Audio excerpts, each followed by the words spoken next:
بسم اللہ الرحمن الرحیم۔ معزز صارفین السلام علیکم۔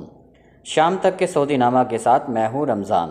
ہمارے نئے آنے والے صارفین سے گزارش ہے کہ ہمارے چینل کو سبسکرایب کریں، ویڈیو کو لائک کریں، شیئر کریں اور بیل آئیکن کو بھی دبا دیں تاکہ ہم آپ کو رکھ سکیں ہر خبر سے باخبر۔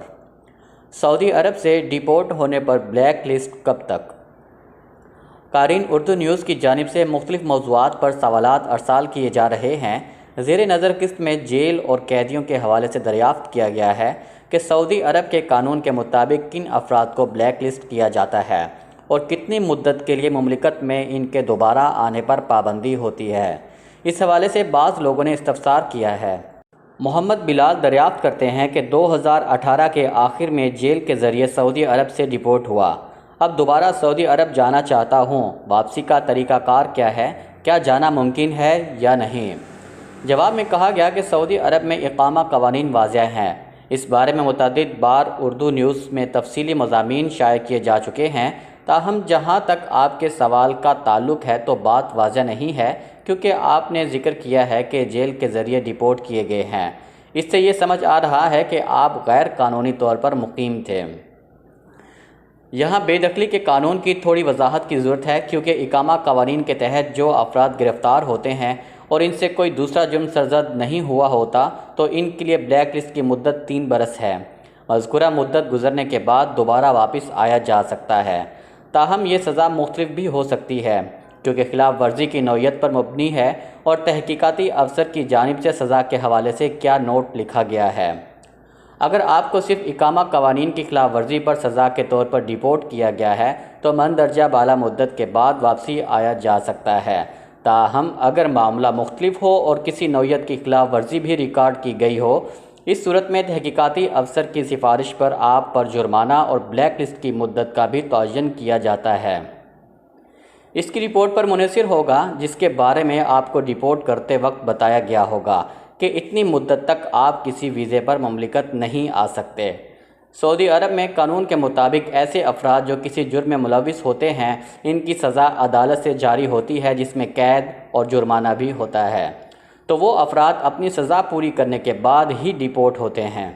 اس بارے میں بھی انہیں ڈیپورٹ کرتے وقت اس امر سے مطلع کیا جاتا ہے۔ قانون محنت اور اقامہ قوانین کی خلاف ورزی درج ہونے کی صورت میں مقررہ سزا مختلف ہوتی ہے، جو تحقیقاتی افسر کی صوابدید پر منحصر ہے کہ کیس کس نوعیت کا درج کیا گیا ہے اور خلاف ورزی کس نوعیت کی تھی۔ بعض حالات میں 5 سے 10 برس کے لیے بھی بلیک لسٹ کیا جاتا ہے۔ اس مدت کے دوران سزا یافتہ شخص کسی بھی ویزے پر دوبارہ مملکت نہیں آ سکتا۔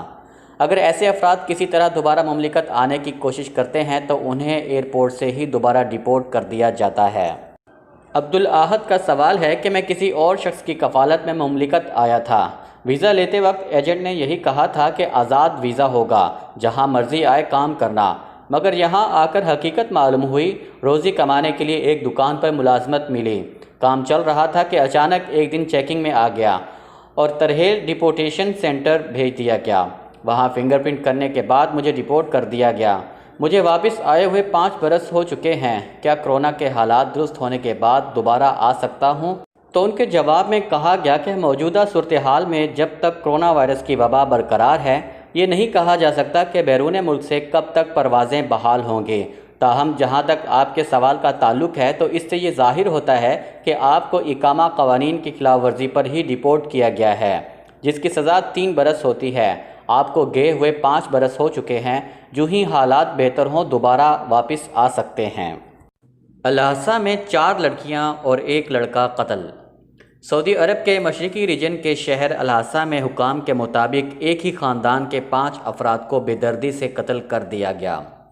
ریجنل پولیس ترجمان کیپٹن محمد الدرہیم کا کہنا ہے کہ قتل کی واردات میں 4 لڑکیوں اور 1 لڑکے کو انتہائی بے دردی سے قتل کر دیا گیا۔ مقتولین کی عمریں 14 سے 19 برس کے درمیان تھیں۔ مقامی ویب نیوز سبق کے مطابق اجتماعی قتل کی واردات کے بارے میں شبہ کیا جا رہا ہے کہ مقتولین کا بھائی، جو کہ نفسیاتی مریض تھا، نے 4 بہنوں کو قتل کرنے کے بعد خود کو بھی ہلاک کر دیا۔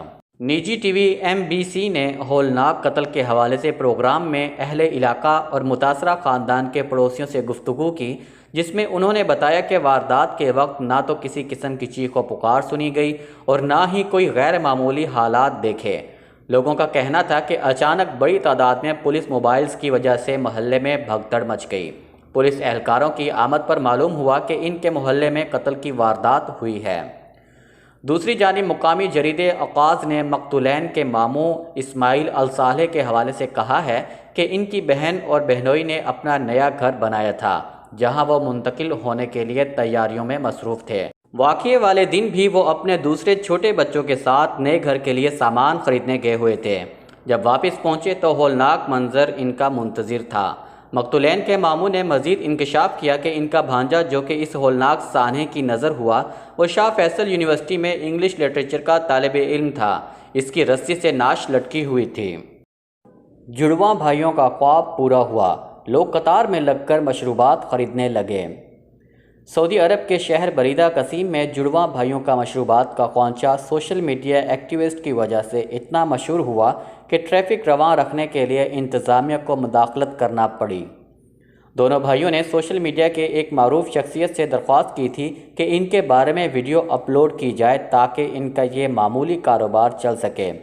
سوشل میڈیا پر مشہور شخص نے ویڈیو بنانے اور اپلوڈ کرنے کے لیے 30,000 ریال طلب کیے، جس پر دونوں بھائی مایوس ہو گئے کیونکہ ان کی ہفتہ وار آمدنی 300 ریال سے زیادہ نہیں تھی۔ عربیہ نیٹ کے مطابق بریدہ قصیم میں مقیم 12 سالہ عبداللہ المحوس اور ان کے جڑواں بھائی ابراہیم المحوس نے اپنے والد پر معاشی بوجھ کم کرنے کے لیے شاہراہ کے کنارے مشروبات کا سٹال لگا لیا، مگر آمدنی میں کسی طرح خاطر خواہ اضافہ نہ ہو سکا۔ دونوں بھائیوں نے سوشل میڈیا کی ایک شخصیت سے رابطہ کر کے ان سے درخواست کی کہ وہ ان کے اس سٹال کے بارے میں ویڈیو بنا کر اپلوڈ کریں تاکہ لوگوں کو ان کے بارے میں معلوم ہو سکے۔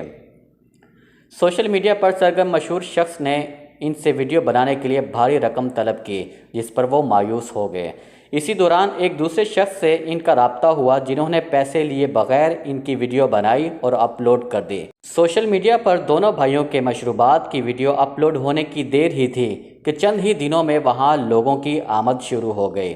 سوشل میڈیا پر ویڈیو اتنی وائرل ہوئی کہ لوگ دور دور سے عبداللہ اور ابراہیم کے مشروبات پینے کے لیے آنے لگے۔